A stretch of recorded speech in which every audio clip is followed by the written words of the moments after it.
In this video, we're going to be discussing external motion protection, what it is, how it works, and whether it just might be the future of security.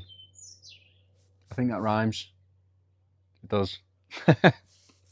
So just before I go into the details of what it is and how it works, I want to give you a quick demonstration of it. So think about this. You've got an alarm system, and your usual alarm system that you think about is detection and motion detection inside of a house, inside of a property. And whilst it is very effective, it's always best to trigger the alarm as early as possible so the burglar hopefully can get nowhere near your property. So let's give you a demo now. I'm going to walk in front of that sensor and it's going to trigger before I even get within, say, 8 meters of the property. Let's test it out. I've armed it from my app. Let's go.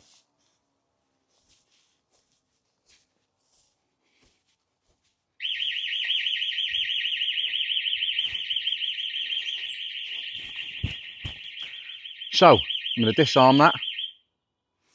There we go. System's now disarmed. So you can see how it works and how effective it can be at stopping someone before they get anywhere near your property. We'll go over now how it works, how it might be the right protection for you, and if there's any drawbacks about it. So here's a potential negative, if you can look at it like that. If you look at my front drive, for example, you see it's very open, meaning that a sensor like this couldn't really be used if you had a drive like mine, if you didn't have an enclosed space. The reason being, imagine the postman coming to the door and your alarm going off every time he delivered some letters. It'd be an absolute nightmare, so it's not really feasible. This kind of detector is best for places like side passageways and back gardens, which are still very vulnerable areas when it comes to burglary. They also can be very good if you've got an enclosed front drive, but an open space, not ideal. So here's a point that I think is really important that I just want to address very quickly, because I know what you're thinking. You're thinking what everyone thinks when they see a detector like this. They think, wildlife, cats, dogs, birds, gorillas, hippos, they're going to trigger the alarm. Okay, granted, a gorilla or a hippo would trigger the alarm. But that's not really an issue for most domestic properties unless you literally live in like a zoo. In my back garden, this is basically a back way, a bit of land I've got going into my back garden. So I get loads of wildlife coming through here, but the intelligent design of the sensor means that it won't pick up animals coming through, whether it be large dogs, cats, foxes, birds, things like that. It will just trigger at human detection. Or, you know, if you have a genuine gorilla running at the back door on its hind legs, yes, that will trip the alarm. But to be honest, I think you'd want a warning for that anyway. So how does it work? Now, this isn't the absolute first sensor of its kind. They have been around now for a few years and got progressively better and better. This specific sensor is actually part of my own security system, the Guardfather Security System, shameless plug. So I've been doing crazy amounts of the trains coming past. So,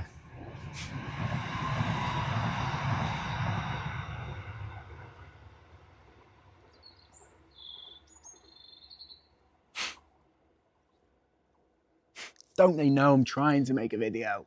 Anyway, so I've been doing a crazy amount of testing on this sensor to make sure it's reliable and is fit for purpose.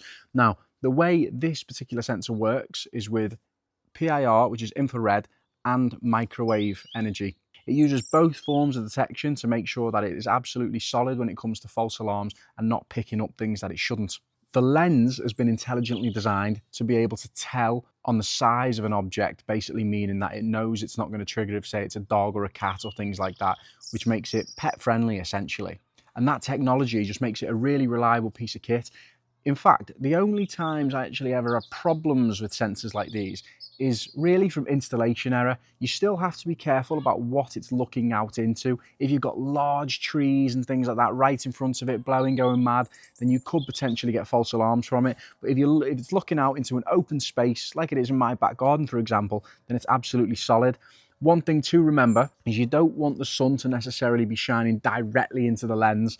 Now, it is designed to be able to handle that, but it's just something to bear in mind. So in the future, I think I'm going to design a hood for this, just give it a little bit more protection from the sun, but it's absolutely nails. I've been testing this for months now, all through the winter, now coming into summer, and it's still doing a great job. About the microwave energy, sometimes when you say that to someone, they think, oh my God, that is absolutely horrendous. I'm not having anything in my back garden that's emitting any microwave energy. That's dangerous. Well, I wouldn't worry too much. It puts out something like 0.1 milliwatts, and it's actually less than your mobile phone. So you'll be fine. How this particular sensor works is a wireless sensor. So if I lift it up from here, you can see it screws into there to a back plate, and the batteries, which are lithium batteries, sit in the back of the housing here.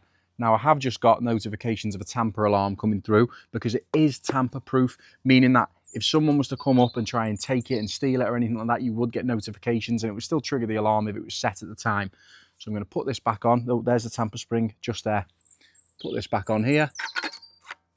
Oh God, don't break it. There we go. That's now securely in place. Underneath as well, it does have a little latch so you can close it to lock it. Therefore, you couldn't get it off unless you had the terminal screwdriver, just for a bit of added security.